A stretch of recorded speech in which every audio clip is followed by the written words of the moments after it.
Imagine walking into a courtroom expecting order, respect, and professionalism.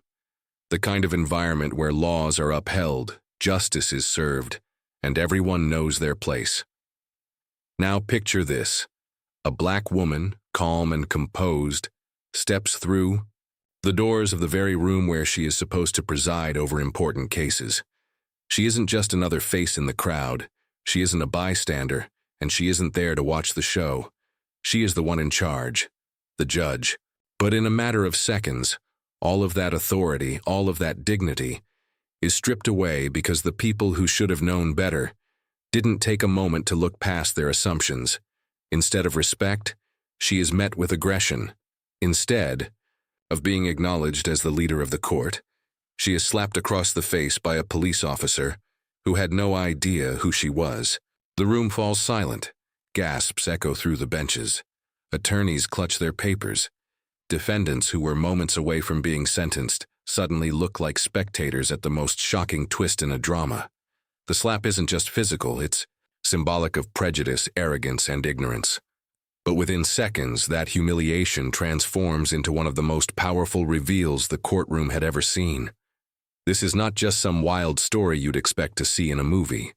This actually happened, and it happened fast. A woman who had earned her position, who had fought through years of study, long nights, endless trials, and countless barriers, walked into a place where her authority should have been unquestionable. Yet because she wasn't wearing her robe at that moment, and because she didn't look like what some officers thought a judge should look like, she was treated like she didn't belong. To them, she was just another black woman walking into a room where she shouldn't be. And that split-second assumption was all it took for them to cross a line that would end their careers and shake the entire courtroom system to its core. The slap itself was shocking, but what made this moment unforgettable was everything that led up to it. The way the officers barked orders without listening, the way they dismissed her calm explanations, the way their authority blinded them from noticing the most important fact of all. The woman they were pushing around was about to sit on the bench and preside over their cases. Every eye in the courtroom widened when the sound of that slap cracked through the air, because everyone understood instantly that something irreversible had just happened. You don't slap someone in court. You don't slap a professional. And you definitely don't slap the judge. What makes this story so gripping is the irony. These officers were supposed to be the guardians of order. They were the ones tasked with ensuring that everything inside that courtroom ran smoothly, that defendants respected the rules, and that chaos never took over. Yet in one arrogant moment, they became the very source of chaos themselves. Their prejudice spoke louder than their professionalism, and in front of a full audience, they destroyed their credibility with one reckless act. The slap wasn't just an attack on the woman standing before them. It was an attack on the very dignity of the court itself. But here's where the story takes an even more dramatic turn. Instead of breaking down, instead of lashing out or losing, her composure, the woman who had just been assaulted, stood her ground with an authority that didn't require shouting or physical retaliation. The true power of the moment was not in the slap. It was in what she did next. Because when she opened her mouth and revealed her identity, every person in that courtroom realized they had just witnessed something extraordinary. The officers had not only disrespected someone they thought was beneath them, they had disrespected the very person in charge of their future. In a matter of seconds, the balance of power shifted, and the officers went from standing tall to trembling in shock. That moment, those few seconds after the slap, was where humiliation met justice. The audience could feel it. The attorneys sat frozen. The defendants, who had feared the weight of judgment just moments earlier, suddenly sat up straighter, eager to see how the scene would unfold. Everyone in that courtroom knew they were about to witness a lesson that would be remembered for years to come. The officers had no idea that by raising their hand in arrogance, they had just written the most unforgettable chapter of their own downfall. The day itself had started like any other morning in the courthouse. The air carried that familiar mix of tension and routine, attorneys juggling their folders, defendants waiting nervously with anxious glances, and clerks moving quickly with stacks of paperwork. Officers stood posted at different corners of the room, their eyes scanning every face, making sure no one stepped out of line. To the average person walking in, it looked like business as usual. But hidden under that layer of normalcy was the brewing of a storm that nobody saw coming. When Judge Robinson entered the courthouse that morning, she wasn't wearing her robe yet. Like many judges, she preferred to arrive early, settle into her chambers, go through case notes, and then put on the robe before the day officially began. That robe, to many, was the visible symbol of authority, the sign that she was the one in charge. Without it, to those who only saw through shallow eyes, she looked like any other professional woman entering the courthouse. But that was their first mistake, thinking that authority only came with a uniform and not with the person herself. As she walked toward the courtroom, her stride was confident but calm. She had no reason to expect trouble, no reason to think she would be challenged in the very place where she commanded respect. Yet almost instantly, 2 officers shifted their stance as she approached the restricted area. One stepped directly in front of her, holding up a hand as if stopping someone trespassing.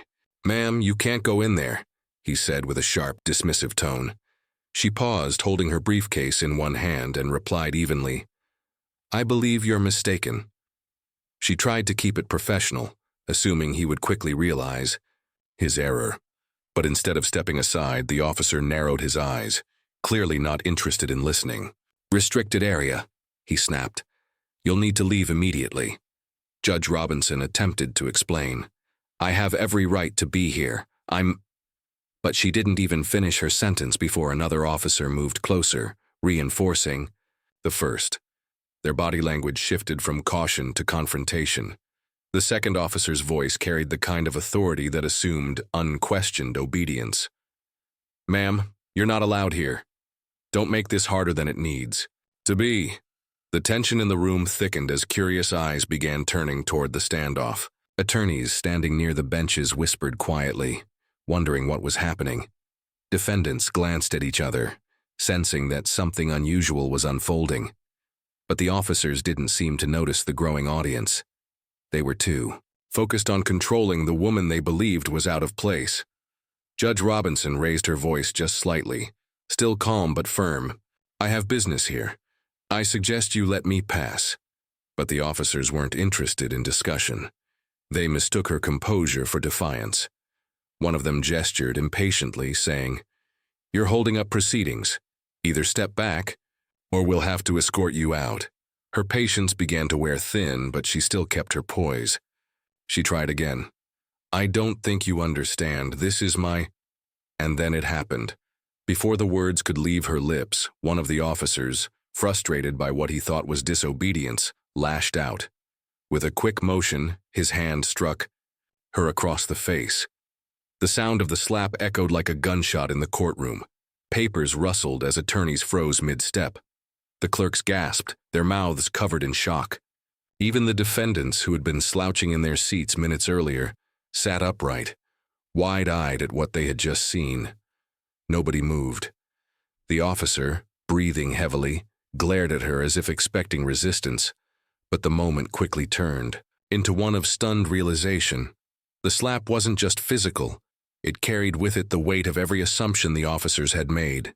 The assumption that she didn't belong there, that her word didn't carry authority, that her presence could be dismissed with force. But it was also the exact moment they had dug their own graves, because the person they thought they were manhandling was not some bystander or intruder. She was the very judge they were sworn to serve under. The silence after that strike was unbearable. You could feel the air tighten in the room, the disbelief, the outrage, the confusion. And at the center of it all stood Judge Robinson, her face still stinging but her expression unbroken. She hadn't lost her composure. She hadn't given them the satisfaction of a reaction. In that stillness, she carried more authority than either officer could ever muster. And though they didn't realize it yet, the officers had just triggered a chain of events that would flip the entire room upside down and forever change the way they understood power, respect, and accountability. The moment after the slap hung in the air like a heavy cloud. The courtroom, normally buzzing with shuffling papers and quiet murmurs, was so silent you could almost hear the collective heartbeat of everyone present. All eyes were fixed on the woman who had just been struck. Some expected her to scream. Others thought she might burst into tears or retaliate in anger. But instead she straightened her posture, adjusted her jacket, and locked her eyes on the two officers with a calm, unwavering stare that carried more power than any outburst ever could. Seconds stretched into what felt like minutes. The officers, still puffed up with false authority, stood there waiting for her to back down. One of them muttered under his breath, "You should have just listened." But then, with the kind of composure that only comes from true authority, the woman spoke. Her voice wasn't loud, but it sliced through the silence like a blade. "Gentlemen," she said firmly, "I am Judge Robinson, and you are standing in my courtroom." The words landed like thunder. The officers' expressions changed instantly, from smug confidence to pure shock. The color drained from their faces as the reality of what had just happened sank in. They hadn't just slapped a random woman. They had assaulted the presiding judge. Gasps rippled through the room.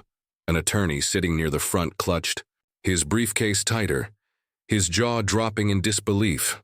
A clerk covered her mouth with both hands, eyes wide as saucers. Even the defendants, who had been steeling themselves for harsh sentences, now wore expressions of astonishment, some even breaking into smirks at the poetic justice unfolding before them. For once, the power dynamic of the courtroom had flipped, and the people who thought they held control were now exposed as fools. The officer who had struck her stammered, trying to recover. I didn't know, ma'am. I thought, but..." Judge Robinson raised her hand slightly, cutting him off mid-sentence. Her eyes locked on his, and in that moment, there was no mistaking who held the authority in the room. "You thought wrong," she replied with a calm steeliness. "And now you will answer for it." The silence that followed was deafening. The weight of her words pressed down on everyone in the room. Even those who had no part in the incident felt the sting of the rebuke. The officers shifted uncomfortably, their arrogance evaporating in real time. The one who had slapped her dropped his gaze to the floor, unable to meet her eyes. The other officer, who had backed up his partner so confidently minutes earlier, now looked like he wanted to disappear into thin air. What made this moment unforgettable wasn't just the reveal itself, but the way she handled it. She didn't shout. She didn't throw a tantrum. She didn't let anger control her. Instead, she let her authority speak for itself. That calm declaration of identity carried more weight than any raised voice ever could. It was the embodiment of true power, silent, steady, and undeniable. The audience in the courtroom felt the shift immediately. Attorneys sat straighter, clerks held their pens still, and defendants watched with wide-eyed amazement. The drama unfolding before them wasn't something they'd find in their legal textbooks. It was something raw, real, and unforgettable. One defendant whispered to another, "That's the judge? They slapped the judge?" His whisper carried enough awe to capture what everyone was thinking but didn't dare say out loud. The irony was almost too perfect. The very officers who prided themselves on keeping order had just made themselves the ultimate example of disorder and disrespect. Judge Robinson let the silence linger, making sure her words had time to sink in. Then she turned to the bailiff, who had been frozen in disbelief this entire time. "Escort these men out," she instructed calmly. Her voice carried finality, leaving no room for debate. The bailiff hesitated for just a second, as though processing the surreal turn of events, then quickly moved to follow her orders. The two officers, now stripped of their swagger, were led away in front of the very people they had been trying to intimidate minutes earlier. Heads turned to watch as they were marched out, their humiliation on full display. It was a walk of shame unlike any other. The defendants, who had braced themselves for judgment, now smirked at the poetic reversal.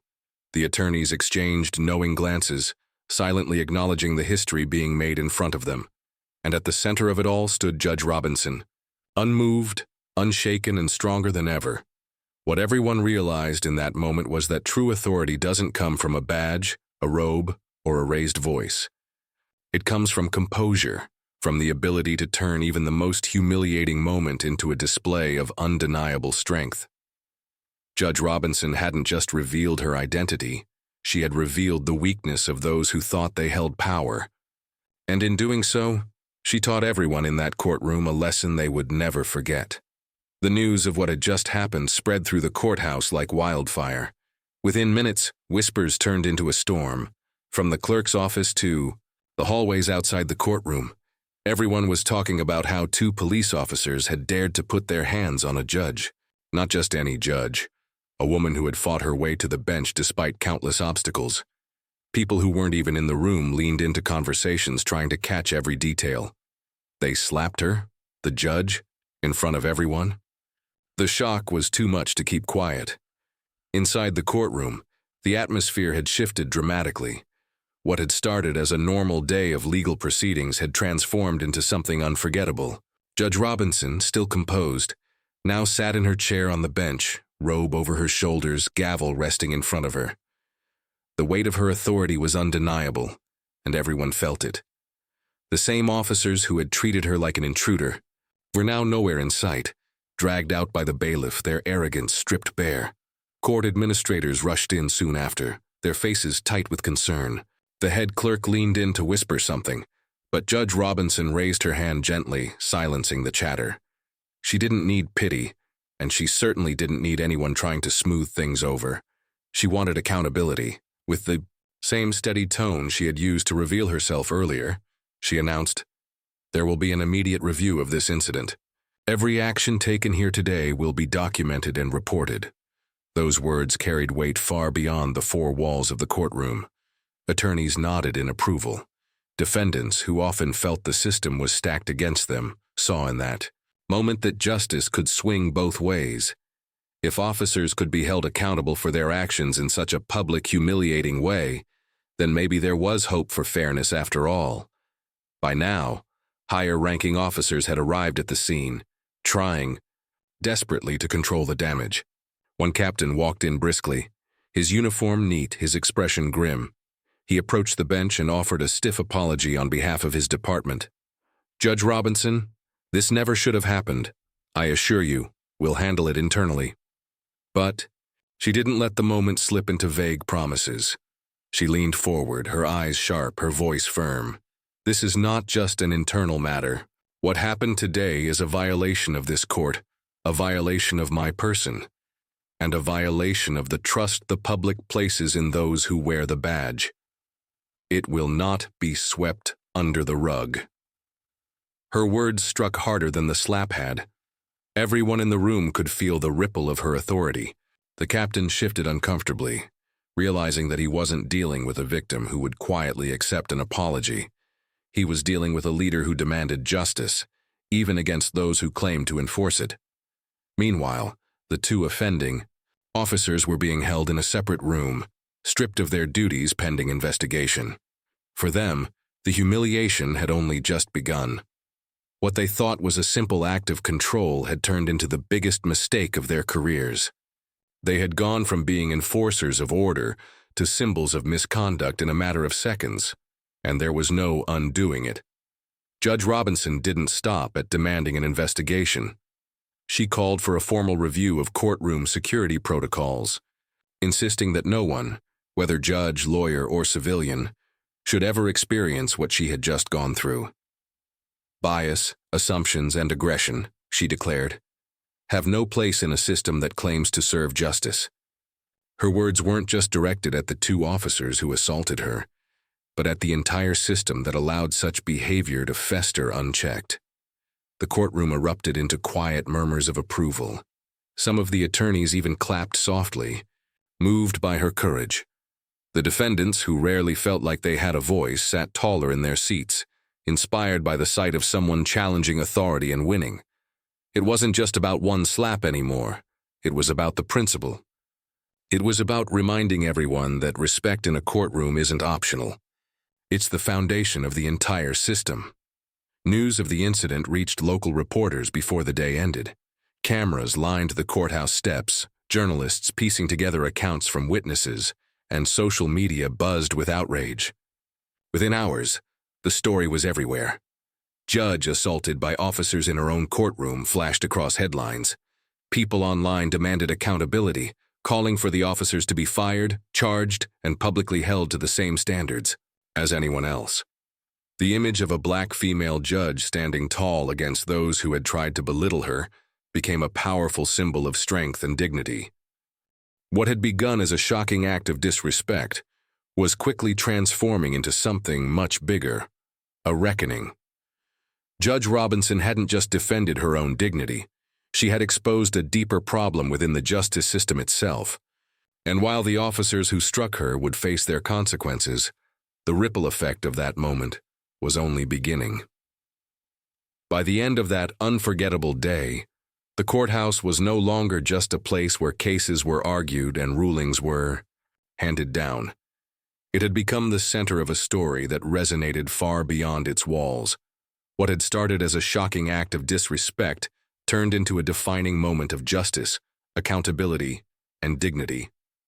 Judge Robinson could have easily chosen to stay silent, to let the embarrassment fade into whispers and closed-door meetings.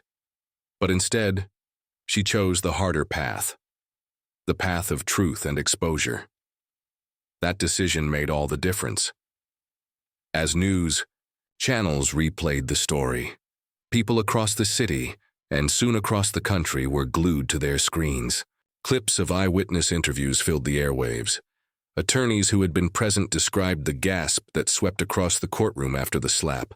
Clerks spoke about the way Judge Robinson never lost her composure, how she turned humiliation into authority within seconds. Even defendants, often skeptical of the system, admitted that seeing the judge handle the situation with such calm power gave them a new kind of respect. On social media, the story exploded. Hashtags trended, videos went viral, and thousands of people weighed in. Some were outraged that officers could act with such reckless prejudice in a courtroom of all places. Others praised Judge Robinson's poise, calling her a role model for strength under pressure. For many women, especially women of color, her story struck a deeply personal chord. They saw themselves in her struggle, being underestimated, disrespected, and dismissed, yet rising above it with grace and authority. But beyond the shock and the headlines, the incident sparked deeper conversations. If this could happen to a judge, a woman with power, education, and status, then what about the countless ordinary people who faced similar mistreatment but didn't have the same platform to fight back? How many voices had been silenced? How many people had been treated unjustly simply because of assumptions about who they were or what they looked like? The slap that morning became more than an isolated act. It became a symbol of a much larger problem, one that demanded change. Judge Robinson herself addressed this when she spoke publicly days later. Standing before cameras, her voice steady but resolute, she said, "This was never just about me. This was about respect. Respect that should be given to every person who walks into a courtroom, regardless of race, gender, or appearance. Authority should not be abused, and justice must be upheld, even when it means holding those in uniform accountable." Her words were shared and replayed everywhere, resonating with people who had been waiting to hear someone in her position speak so boldly. The officers involved faced immediate disciplinary action. One was suspended without pay pending investigation, while the other was reassigned and later resigned under pressure. But the consequences didn't stop with them. Their actions sparked mandatory retraining programs for courthouse officers in the district, focusing on bias awareness, de-escalation, and professional conduct. For the first time in years, systemic change was being discussed, not because of a policy report or a meeting, but because one woman stood her ground after being humiliated in public. Within the legal community, the incident became a story of warning and inspiration. Judges across the country quietly shared their support with Judge Robinson, acknowledging that her courage had elevated the dignity of their profession. Law students studied the case, not just for its legal implications, but for the leadership lesson it carried, that authority isn't about the robe, the title, or the badge. It's about how you conduct yourself when tested. For ordinary people, the story offered a powerful reminder never to underestimate anyone. The same woman an officer saw as someone to dismiss turned out to be the very person holding the gavel, the one who decided his fate. That irony wasn't lost on anyone. It became a story told in classrooms, in workplaces, in families, a story of how arrogance can undo you and how dignity can restore balance even in the face of humiliation. And for Judge Robinson, the incident became part of her legacy. She didn't let it define her as a victim. Instead, she used it as a platform to amplify her voice, to remind people that justice begins with respect, and to show that strength isn't about striking back harder. It's about standing taller when someone tries to bring you down. The slap may have stung for a moment, but the lesson it left behind burned much longer. So in the end, what began as an act of aggression became a story of empowerment. A slap meant to belittle her ended up elevating her in the eyes of everyone who witnessed it.